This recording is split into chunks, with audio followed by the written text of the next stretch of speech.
मैं प्रकाश पांडे प्रकाश इंस्टीट्यूट में आपका हार्दिक स्वागत करता हूं।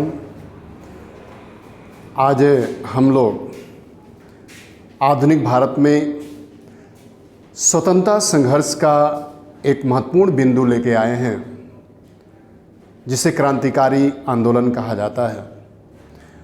ये क्रांतिकारी आंदोलन पहले तो महाराष्ट्र से शुरू हुआ और महाराष्ट्र की चिंगारी बंगाल में पहुंच गई।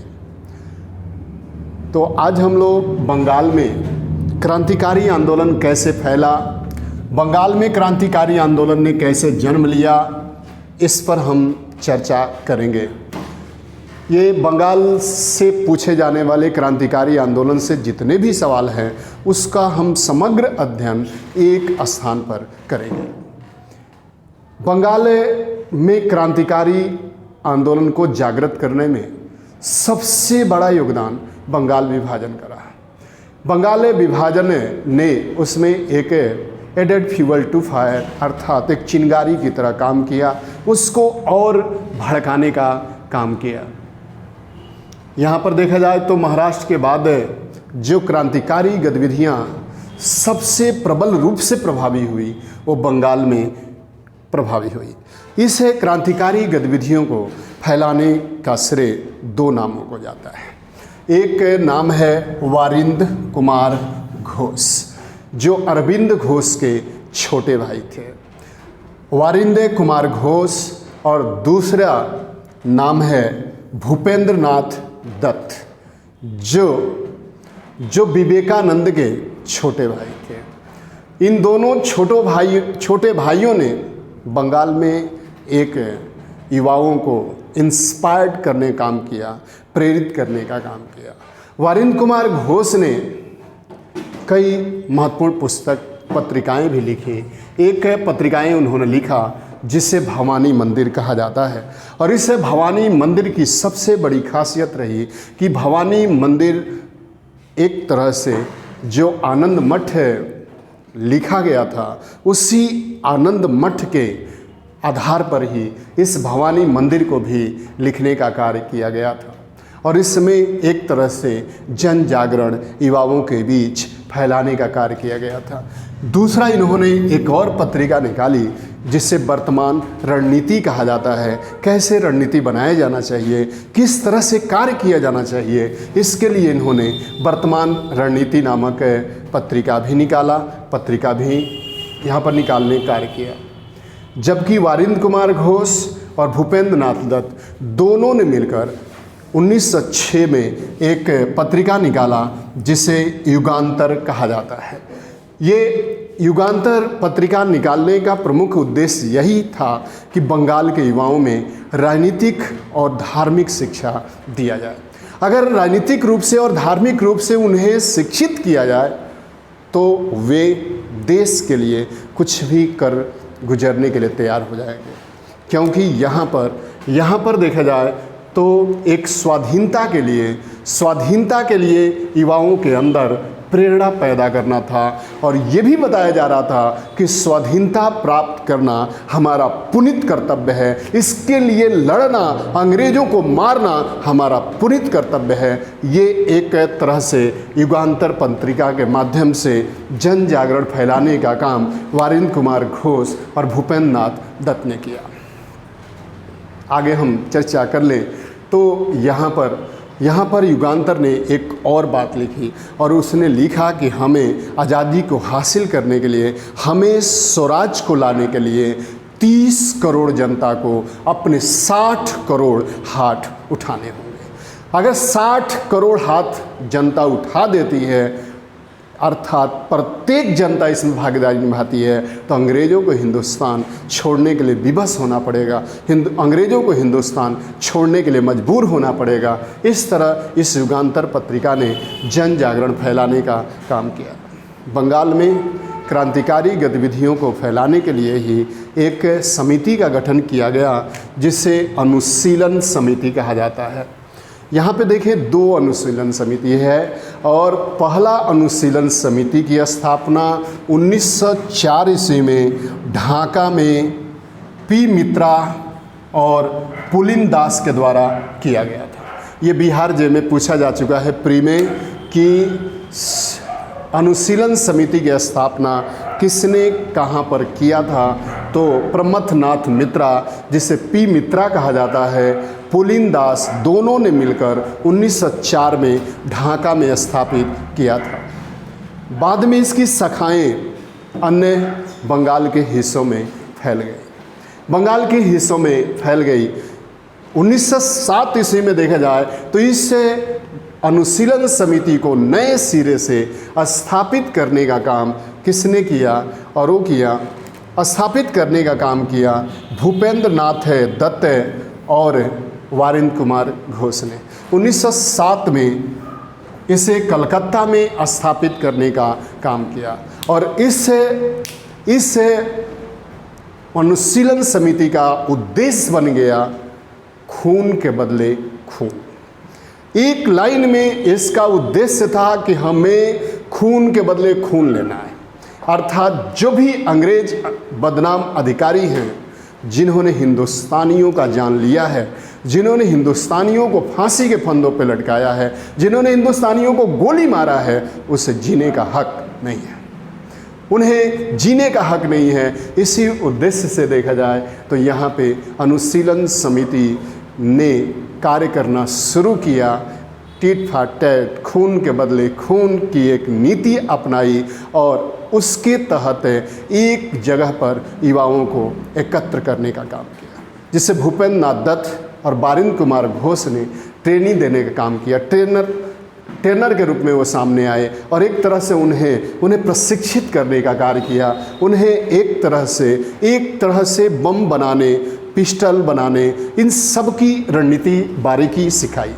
यहाँ पर सवाल ये उठता है कि आखिर इन युवाओं के पास धन आएगा कहाँ से, इन युवाओं के पास धन का स्रोत क्या होगा। तो इन्होंने ये टारगेट कर लिया कि धन का एक ही स्रोत हो सकता है और वो हो सकता है डकैती, अंग्रेज अधिकारियों के धन को लूटना, उनके घरों में चोरी करना। और इसी उद्देश्य से इन लोगों ने जगह जगह पे डकैतियाँ किया और डकैती करने के बाद धन को एकत्र करने का कार्य किया।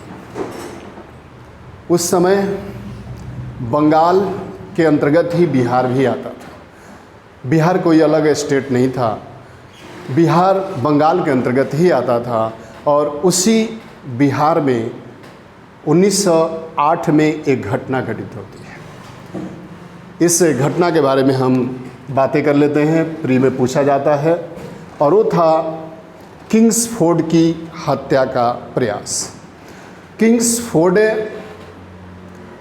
बिहार के मुजफ्फरपुर का जज था, जिसके ऊपर ये आरोप लगे हुए थे, और ये आरोप सही भी था कि वह निर्दोष भारतीयों को भी फांसी के फंदों पर लटका देता है। उसके अंदर माफ़ीनामा जैसा कोई शब्द नहीं है, वह फांसी के फंदों पर लटकाने का काम करता है। और इसी कारण बंगाल में अनुशीलन समिति ने इसे मारने का फैसला किया।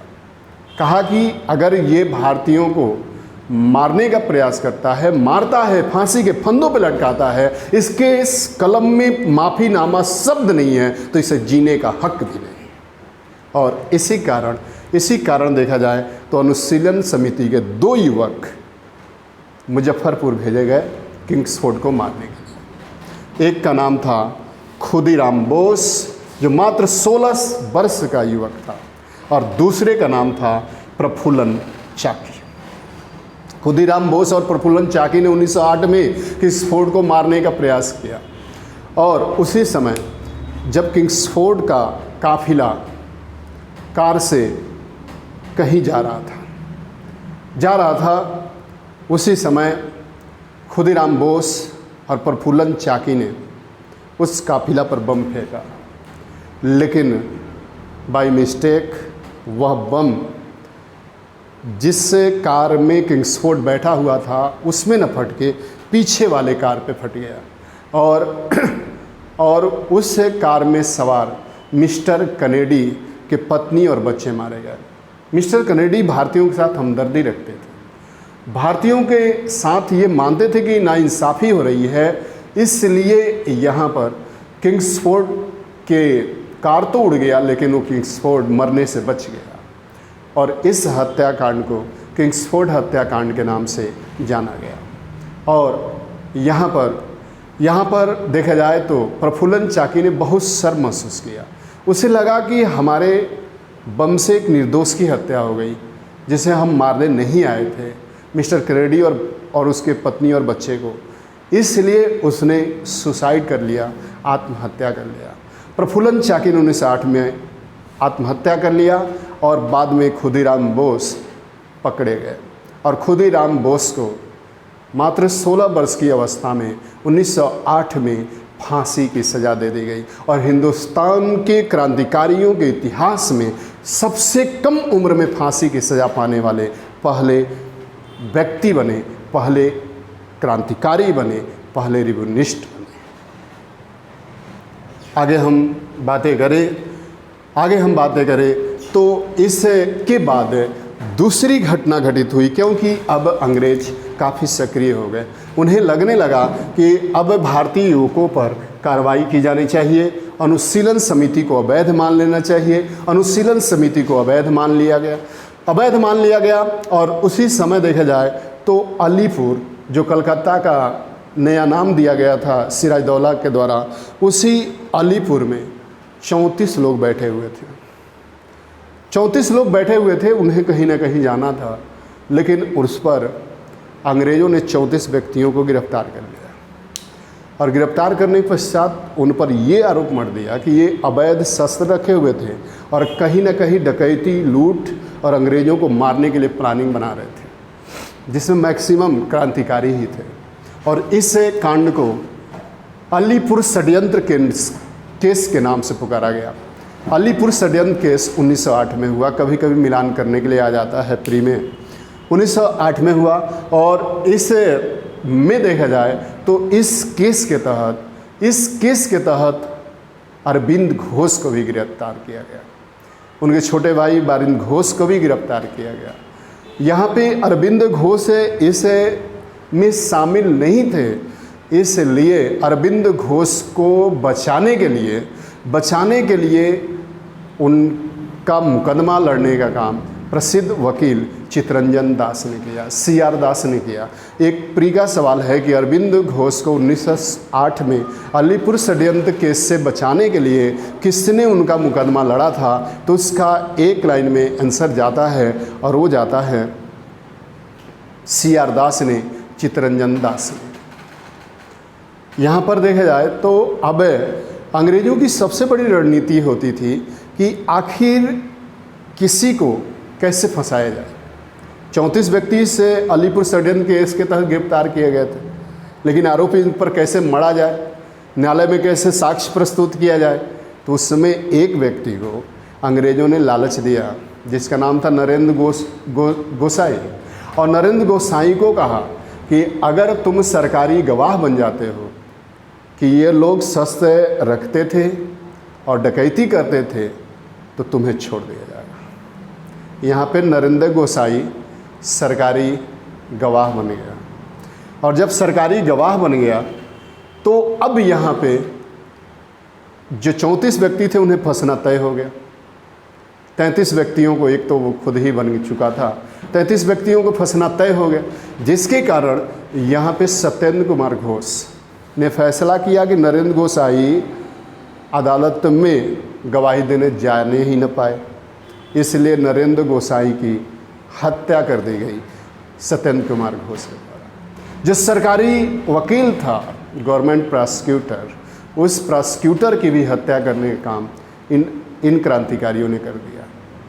उसके बाद पुलिस से जो अधीक्षक था, उस अधीक्षक की भी हत्या कर दी गई, यानी कि सारे सबूत मिटा दिए गए इन क्रांतिकारियों के द्वारा। अरविंद घोष इसी समय जेल में कृष्ण के दर्शन किए, और कृष्ण के दर्शन करने के बाद एक तरह से संन्यास की ओर उन्मुख हो गए, और जेल से निकलने के बाद उन्होंने क्रांतिकारी गतिविधि